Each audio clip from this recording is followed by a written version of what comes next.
took mud and his spit and recreated the eyes of the blind man. In baptism, he does the same thing to your soul. It's not simply a healing.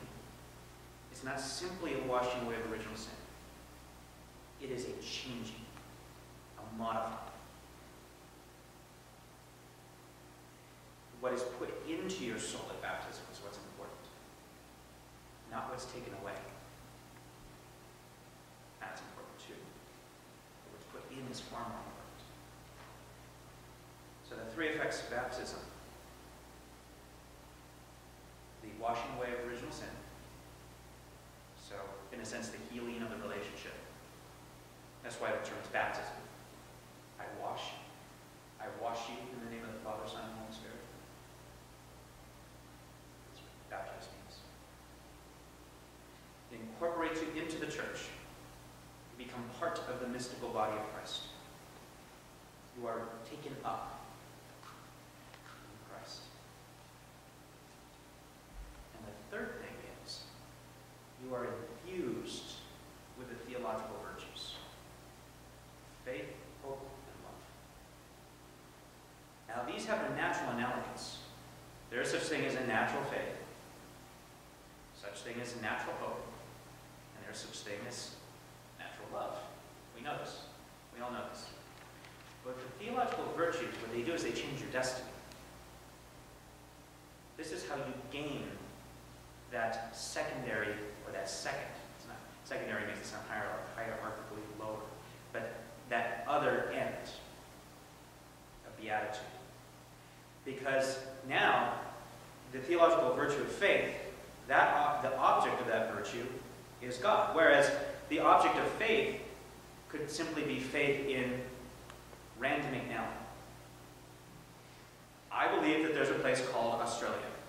I have never been there, but I trust that Rand McNally says that there's Australia and that there's people there and that it exists. I don't trust them about Ireland, but it's a global conspiracy of vampires. Anyway, it's a long story. But but I trust them that there's this place called Australia. I put my faith in Rand McNally that there's this place called Australia. Okay. Hope. Hope. Hope. I hope that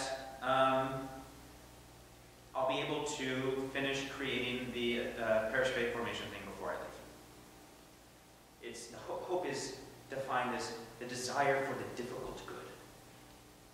The desire for the difficult good. The desire to attain the difficult good. So.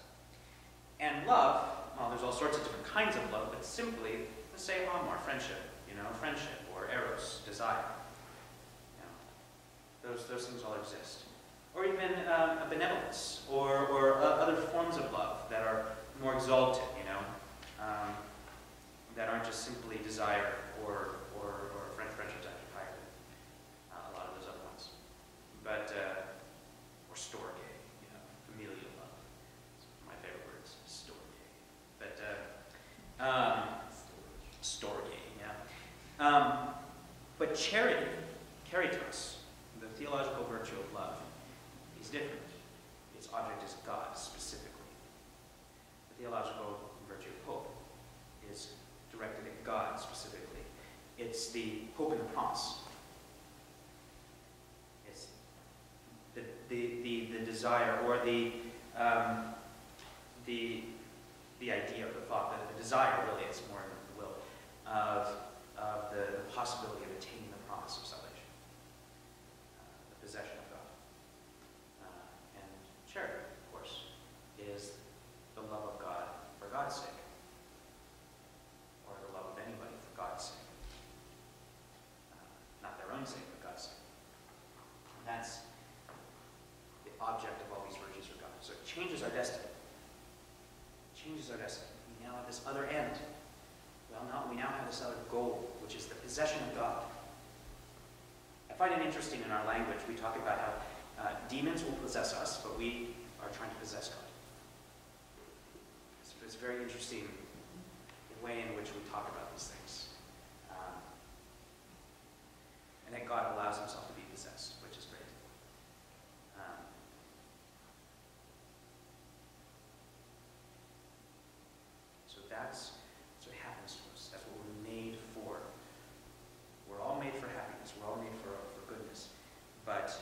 baptism, that virtual possibility is made actual. And we are recreated, made new creations. God did something new on the 8th day. God did something new on Easter. So, he created Dr. Pepper. The world was very good. What if someone had received baptism but have fallen away from the church for years for confirmation? How would they just set up an appointment, or and then just go through? Would they have to go through the RCIA classes again? I did. You wouldn't necessarily have to, but I did. What does that say about loss of salvation? Your soul's fundamentally changed your baptism. How do you lose salvation once you've been baptized? Ah, this is good. Let's move on. Let's move to the next slide. Let's move to the next slide. It's like I planted you there. I don't know. So Spirit. What can I say? that's right. That's right. It's the Holy Spirit. What the Holy Spirit was saying, move him along. Yeah, let's move on. So election. What does the word sound like?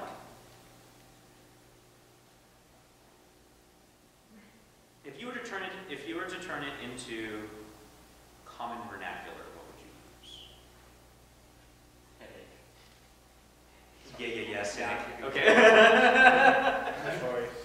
Yeah, chosen. Chosen. So, what election is God choosing you. Okay. Does anybody already see the problem with that?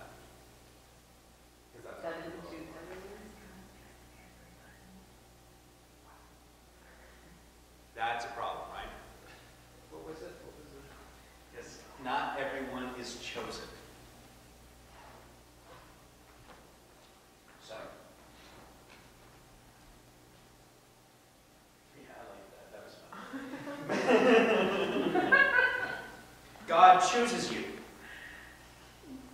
Just like God chose Israel. Now this is crazy. This is hard for us to wrap our minds around because we already are, whether we realize it or not, we're already influenced by 2,000 years of theological reflection on the scriptures and whatnot. All of you have a far greater theological knowledge than what you realize. Oftentimes people will talk to me and they're like, well, I don't know all these things. And you do. Trust me. I just need to help drag it out of you. We are influenced by it. So we already have a notion of God's universal salvific will. It's a fancy term for when God said in Scripture that God desires that all men might be saved. God desires that all of us are saved. That's his universal salvific will. But there's also this notion of election. So just as God chose Israel, or let's go back further. God chose Abram from among the Canaanites. He only chose Abram. He didn't choose the other ones. He didn't choose the other people. He chose Abram.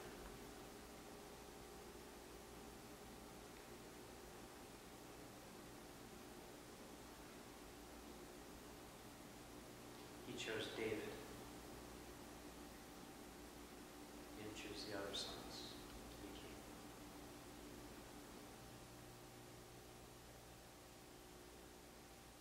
God has chosen all of us.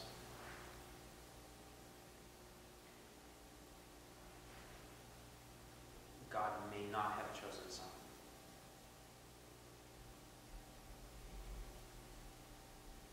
Now, how do we put that together? With God desiring everybody to be saved. Because you can't be saved unless you're chosen. Because it's not